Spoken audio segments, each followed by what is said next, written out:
L'activité de Jésus, jusqu'à son ascension, sujet d'un premier livre. L'auteur rappelle à Théophile qu'il a exposé dans un premier livre les actes et les enseignements de Jésus jusqu'au jour où il fut enlevé après avoir donné des ordres à ses apôtres et les avoir convaincus qu'il était vivant en leur apparaissant pendant 40 jours, 1 à 3. La dernière entrevue de Jésus avec les apôtres. L'ordre d'attendre le Saint-Esprit. Jésus, réuni avec les apôtres, leur commande de ne pas s'éloigner de Jérusalem qu'il n'ait reçu ce qu'il leur a promis de la part du Père, le baptême du Saint-Esprit, qu'il oppose au baptême de Jean, 4, 5. Question sur le rétablissement d'Israël. Il demande à Jésus si c'est alors qu'il rétablira le royaume d'Israël. Jésus répond qu'il ne leur appartient pas de connaître les temps fixés par Dieu, mais que la puissance qu'ils recevront les établira comme ses témoins à Jérusalem d'abord, puis en Judée, en Samarie et jusqu'aux extrémités de la terre, 6 à 8. Ascension de Jésus. Il est élevé sous les yeux de ses apôtres. 2 anges leur demandent pourquoi ils restent à regarder le ciel et leur annoncent que Jésus en reviendra de la même manière qu'ils l'ont vu s'en aller, septembre 2011. Retour à Jérusalem. Réunion des disciples dans la chambre haute. Revenus à Jérusalem, ils se tiennent dans la chambre haute. L'auteur donne les noms des 11 et nous rapporte que, assemblés avec les femmes galiléennes, avec la mère et les frères de Jésus, ils vaquaient à la prière, décembre 2014. Verset 1. Verset 1 à 14. Introduction, Ascension du Sauveur. Grec, le premier traité je l'ai fait touchant toutes les choses. Dès les premiers mots, l'auteur rappelle qu'il a déjà écrit, dans un premier livre, la vie de Jésus. Il s'agit de l'évangile de Luc, désigné par un mot qui peut signifier parole, discours, récit, histoire ou livre. Luc l'avait dédié au même Théophile dont le nom reparaît ici, Luc 1.3, note. Cet évangile est résumé en 2 mots, il renferme toutes les choses que Jésus a faites et enseignées. Il est évident qu'il ne faut pas presser ce mot, toutes les choses, Luc entend par là tout ce qui, dans la vie si riche de Jésus, est nécessaire à la connaissance que nous pouvons avoir de lui, comparé Jean 20.30, note, émoticône sourire. Ce que l'auteur a relevé dans cette vie du Sauveur, ce sont ses œuvres et ses révélations, ce qu'il a fait et enseigné. Pour sauver le monde, il ne fallait pas seulement une doctrine nouvelle, quelque grande et divine qu'elle pût être, il fallait des actes opérés par la puissance de Dieu. Luc caractérise par ces 2 termes, faire et enseigner toute l'activité de Jésus sur la terre, y compris ses souffrances, sa mort et sa résurrection. Il place même ses œuvres avant son enseignement, parce que c'est par elles, plus encore que par ce dernier, qu'il a révélé Dieu et sauvé notre humanité. Mais il faut remarquer aussi cette expression, ce que Jésus a commencé est de faire et d'enseigner. Quelques exégètes, De Wet, Meyer, Wendt, ne voient dans ce terme qu'un hellénisme fréquent dans les synoptiques, Matthieu 11.20, Marc 2.23, Luc 3.8, Luc 4.21, Luc 5.21, est destiné à relever l'action exprimée par l'infinitif qui l'accompagne. Nous le traduisons par « il se mit à ».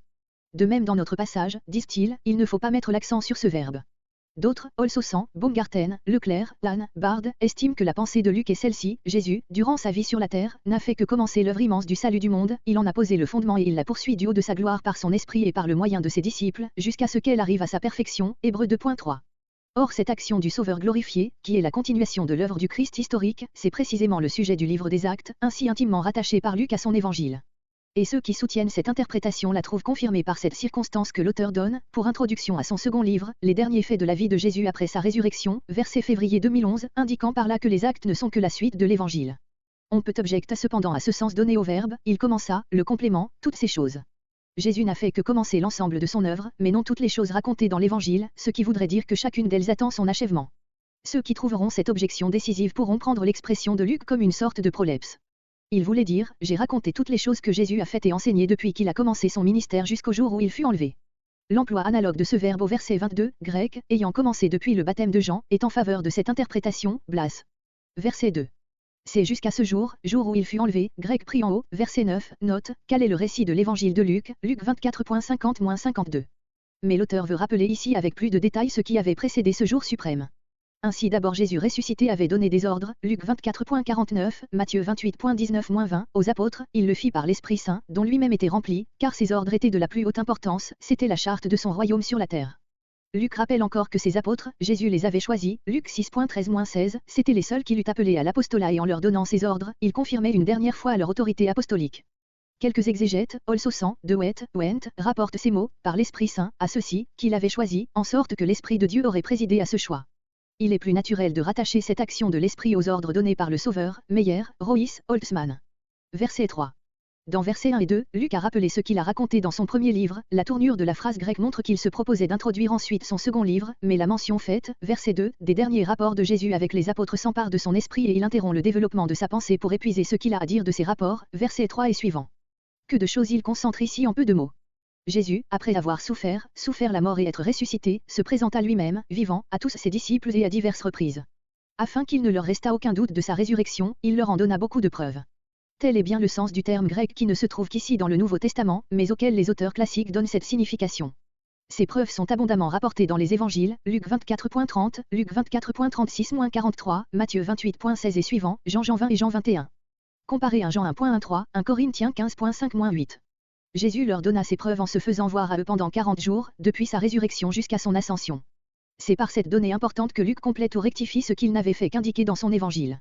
Là, Luc 24.50, il pouvait paraître que l'ascension avait eu lieu le jour même de la résurrection, et certains critiques s'obstinent à mettre ici l'évangéliste en contradiction avec lui-même. Mais qu'on veuille bien le remarquer, il ne fait, dans son premier récit, que rapporter les deux faits, sans parler de l'intervalle qui les sépare, parce qu'il se proposait d'y revenir, mais aussi sans dire expressément que ces faits eussent eu lieu le même jour, voir Luc 24.49, note.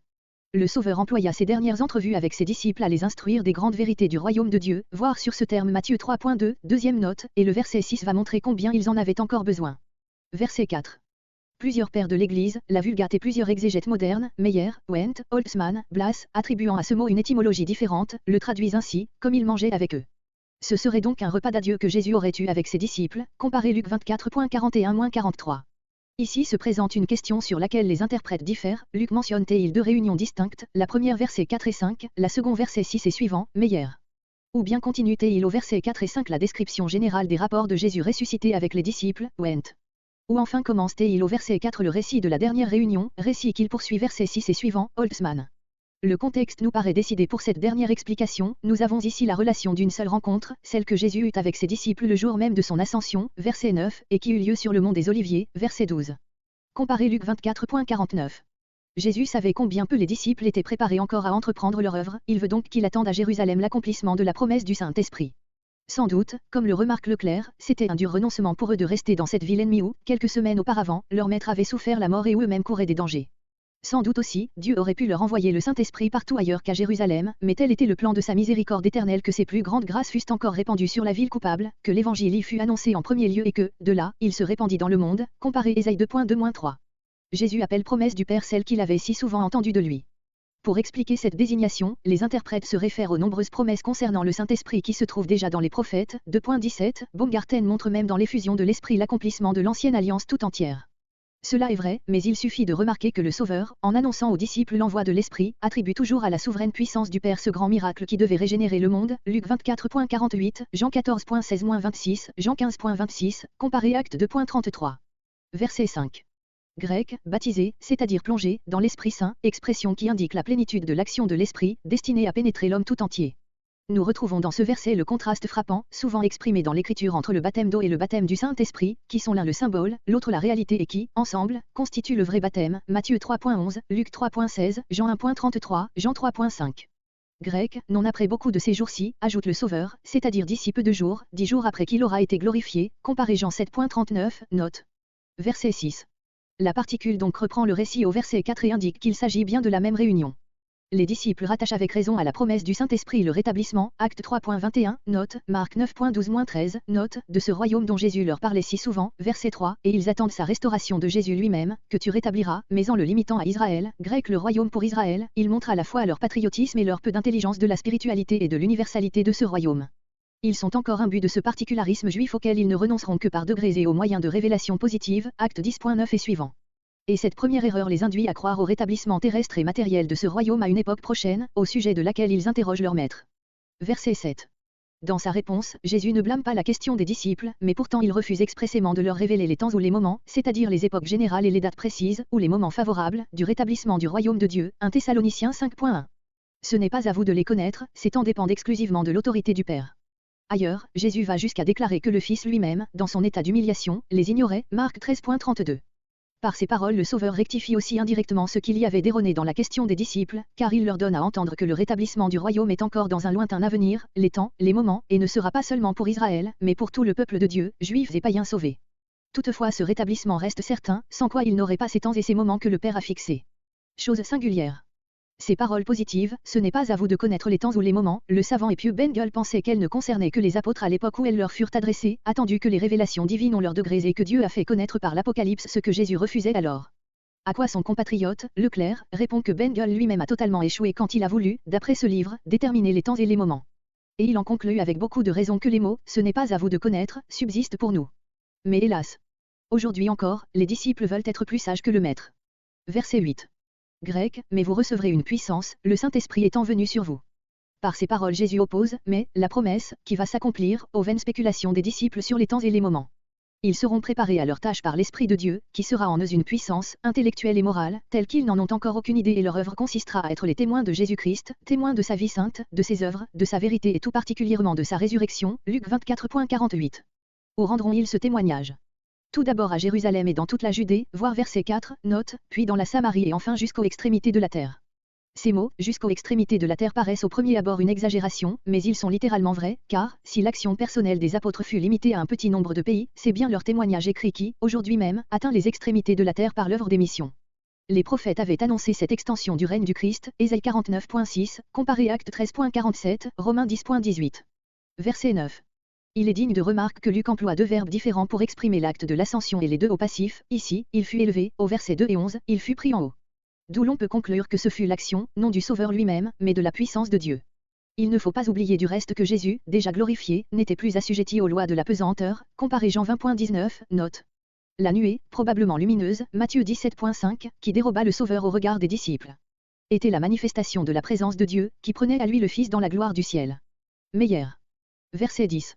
Deux messagers célestes dont les vêtements resplendissaient de lumière, Luc 24.4, Jean 20.12. Ils avaient un important message pour les disciples qui restaient là, les regards arrêtés vers le ciel, comme ne pouvant se séparer de ce maître qui l'aimait. Verset 11. Consolez-vous, disent les anges, vous ne serez pas toujours séparés de votre Sauveur, il reviendra, ce même Jésus que vous contemplez, grec, viendra ainsi de la même manière que vous l'avez vu allant au ciel. C'est ainsi qu'il se montra à Saul sur le chemin de Damas et c'est ainsi qu'il reviendra au dernier jour d'une manière visible pour tous.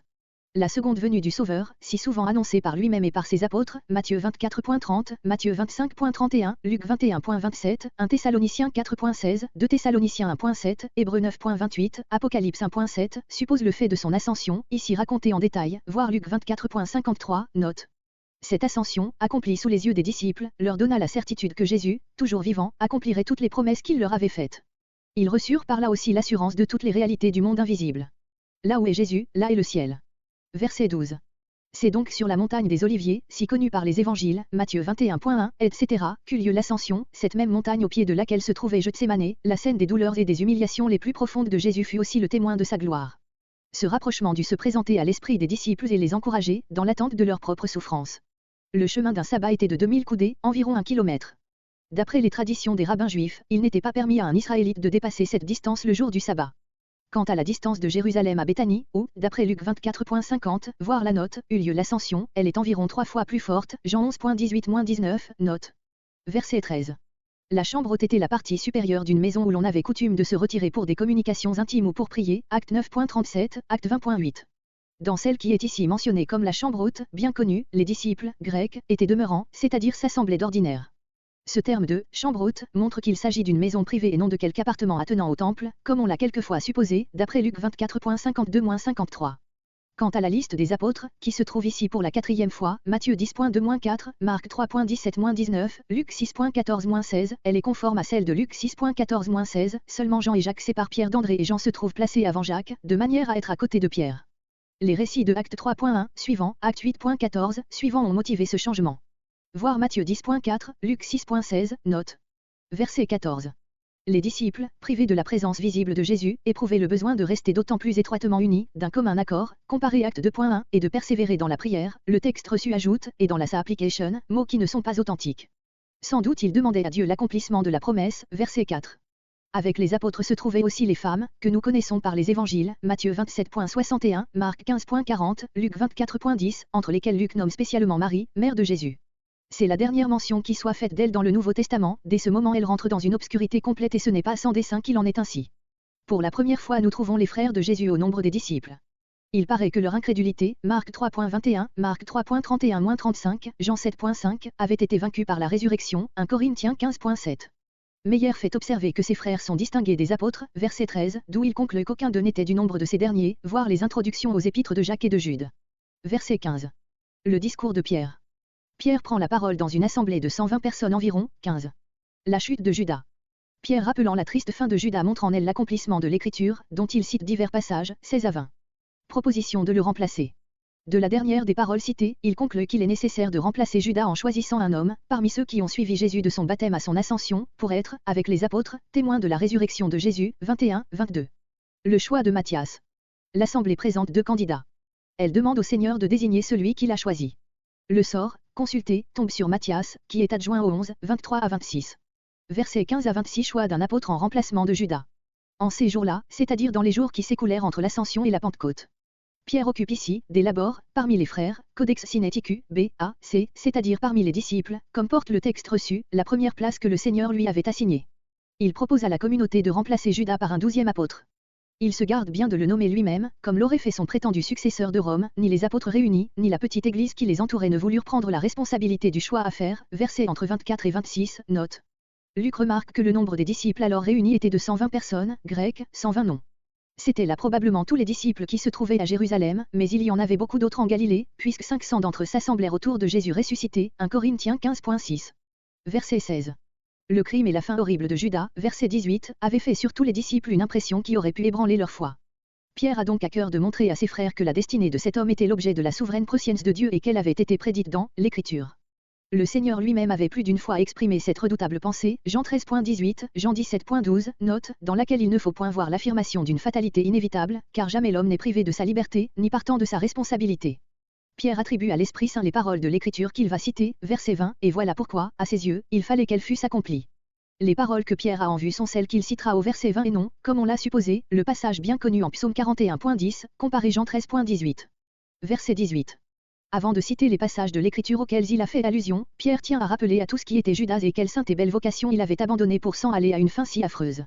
Il introduit cette caractéristique par la conjonction car, parce que, qui prend ici, comme Jean 2.18, Jean 9.17, le sens de, en tant que. Le second passage cité au verset 20 parle de la destitution d'un serviteur infidèle à sa charge, c'est pourquoi, par anticipation, Pierre accentue le contraste entre le rôle de Judas et sa qualité d'apôtre, il était compté parmi nous, apôtre, et, grec, il avait obtenu le lot de ce ministère, ou de ce service. Ce mot le lot désigne ce qui est échu à quelqu'un par le sort, puis, par extension, toute part qu'on obtient, soit par héritage, soit par une charge dont on est revêtu. Pour Judas, c'était l'apostolat. Or ce malheureux vendit ce précieux lot et reçut en échange le salaire de l'injustice, avec lequel il acquit un champ. L'apôtre rattache à cette triste acquisition la fin tragique du traître. Son récit diffère notablement de celui de Matthieu, Matthieu 27.3-10. D'après ce dernier, Judas mit fin à ses jours en s'étranglant et le Sanhédrin, après avoir délibéré sur l'emploi qu'il devait faire des 30 pièces d'argent jetées par Judas dans le temple, décida l'acquisition du champ d'un potier pour la sépulture des étrangers. On a supposé, pour accorder les deux traditions divergentes, que Judas s'était pendu et que, la corde ayant cassé, son corps tomba et se rompit et que, d'autre part, Pierre attribue à Judas lui-même l'acquisition du champ faite par le Sanhédrin, parce que le prix de ce champ appartenait au fond à Judas. Pour ingénieuses que soient ces tentatives de conciliation, elles donnent de notre texte une interprétation qui s'écarte de son sens premier et naturel. Verset 19. Ce qui a été généralement connu à Jérusalem, c'est tout ce qui est raconté au verset 18. De là le nom donné par le peuple à cette sinistre localité, le champ du sang, Matthieu 27.8, note. À cause de ces mots, dans leur propre langue et de l'interprétation grecque d'un nom hébreu, inutile dans le discours de Pierre qui parlait en cette langue à un auditoire israélite, on a supposé que verset 19 est une remarque insérée ici par Luc, ce qui est très probable. Calvin et plusieurs interprètes modernes considèrent verset entre 18 et 19 comme une parenthèse explicative de l'auteur des Actes. Mais le donc du verset 18 semble prouver que celui-ci fait partie du discours de Pierre. Verset 20. Dans le psaume 69.26, le texte hébreu porte « que leur demeure soit dévastée et qu'il n'y ait plus d'habitants dans leur tente ». La seconde citation, psaume 109.8, est conforme à l'hébreu et à la version des Septante. Dans l'un et l'autre de ces psaumes, l'auteur parle de ses ennemis, qu'il considère comme les ennemis de Dieu et de son peuple, psaume 69.28. Pierre applique à Judas les paroles du psalmiste, comparé Jean 13.18. Dans cette application, la demeure que Judas a laissée devenir déserte par son crime, c'est son apostolat, comme cela ressort de la seconde citation. D'autres voient dans cette demeure la propriété acquise par Judas, verset 18, la première partie de la prophétie est accomplie, voudrait dire Pierre, il nous reste à en accomplir la seconde, en donnant la charge de Judas à un autre. Le terme traduit par charge signifie proprement la fonction d'un surveillant, épiscopat. Verset 22. La proposition que Pierre a préparée par son discours est de nommer un apôtre à la place de Judas. Mais puisqu'un témoin doit être parfaitement instruit de tout ce qu'il affirme, Pierre pose comme condition que l'élu ait, grec, marché avec les premiers disciples de Jésus, qu'il ait partagé la vie errante du Sauveur et des siens, et cela, pendant tout le temps que le Seigneur Jésus, grec, est entré et sorti parmi nous. Les limites du ministère caractérisées par cet hébraïsme, Jean 10.9, note, sont le baptême de Jean, qui l'inaugura, grec ayant commencé depuis le baptême de Jean, et l'ascension, qui en marqua le terme. L'homme qui aura ainsi suivi Jésus du commencement à la fin de sa carrière terrestre pourra seul être témoin de sa résurrection. Il sera témoin de sa vie entière, mais Pierre concentre celle-ci dans la résurrection, qu'il considère comme le fondement de l'Évangile, comparé Actes 10.38-42. On voit par ces paroles quelle haute idée les apôtres eux-mêmes se faisaient du témoignage apostolique, source unique et seule autorisée de tout ce que nous connaissons du Sauveur et de son œuvre. Verset 23. On reconnut donc dans ces deux hommes les conditions qui précèdent. d'où nous pouvons conclure que plusieurs disciples de Jésus le suivirent dans tout son ministère, comme les apôtres, ce qui n'est point expressément raconté dans les évangiles, mais ressort de récits tels que Luc 6.13, Luc 9.57 à 10.20. Ils furent présentés par l'Assemblée comme les deux candidats entre lesquels le sort devait décider. On peut se demander si le sujet du verbe « ils présentèrent » ce sont les 11 ou l'Assemblée des 120. D'après le cas analogue acte 6.3-5, il s'agit plutôt de celle-ci. Ces deux hommes ne sont du reste point connus dans l'histoire. Selon une tradition rapportée par les actes apocryphes, ils avaient été des 70 disciples envoyés en mission par Jésus. Verset 25. C'est sans doute encore l'apôtre Pierre qui prononce cette prière au nom de tous, verset 15, mais c'est avec raison qu'elle est attribuée à tous les assistants, parce que tous priaient dans leur cœur. Ce qu'il demande au Seigneur, c'est de montrer, de révéler par le sort qui va être jeté, verset 26, lequel de ces deux il avait choisi, afin que ce choix fût bien de lui et non des hommes. Les mots ministère, service et apostolat s'appliquent à une seule et même fonction. Judas l'avait abandonné pour s'en aller en son propre lieu. Parole tragique qui, ici, ne peut signifier autre chose que le lieu ou l'état d'un malheur sans remède, Matthieu 26.24. Ainsi chacun, en mourant, s'en va en son propre lieu qui est déterminé par les dispositions intérieures de son âme. D'autres explications données de ce terme, comme sa maison, ou le champ qu'il avait acquis, verset 18, ne se discutent pas. À qui s'adresse cette prière? Au Seigneur Jésus, répondent Bengel, Olsosan, Baumgarten, Hébrard, Leclerc, parce que c'est par le nom de Seigneur que les disciples désignent toujours leur maître, verset 6, et parce que c'est lui qui avait choisi tous ses apôtres et qui devait aussi choisir celui-ci. C'est à lui également que s'adressera la dernière prière d'Étienne, acte 7.59. Meyer pense, au contraire, que Pierre parle à Dieu, à qui appartient cet attribut de connaître les cœurs de tous, acte 15.8, Luc 16.15, Jérémie 17.10. Mais Jésus, même dans son état d'humiliation, savait ce qui était dans l'homme, Jean 2.25, Jean 21.17. Il n'y a rien dans le texte qui décide la question d'une manière péremptoire. Verset 26. Les apôtres eurent recours à ce moyen du sort, parce que, d'une part, ils étaient convaincus que Judas devait être remplacé et le nombre de 12 apôtres, voulu par Jésus, complété, et que, d'autre part, ils ne voulaient pas prendre la responsabilité de cette élection. Mais ils n'agirent ainsi qu'après avoir prié et certain que le sort manifesterait réellement la volonté du Seigneur. Bengel fait cette remarque que, tant que Jésus fut avec eux, les disciples n'employèrent jamais ce moyen, parce qu'il les conseillait en toutes choses et qu'après la Pentecôte, ils n'y eurent jamais recours, parce que l'Esprit de Dieu les conduisait en toute vérité. Cette observation est très juste et surtout applicable aux élections dans les églises, mais notre récit prouve au moins que consulter ainsi la volonté de Dieu, quand on n'a aucun autre moyen de la connaître, n'a rien de contraire à cette volonté. Quant à l'Ancien Testament, voir Lévitique 16.8, Nombre 26.52-56, Josué 7.14, 1 Samuel 10.20, une Chronique 24.5, une Chronique 25.8, Proverbe 16.33, comparez Luc 1.9.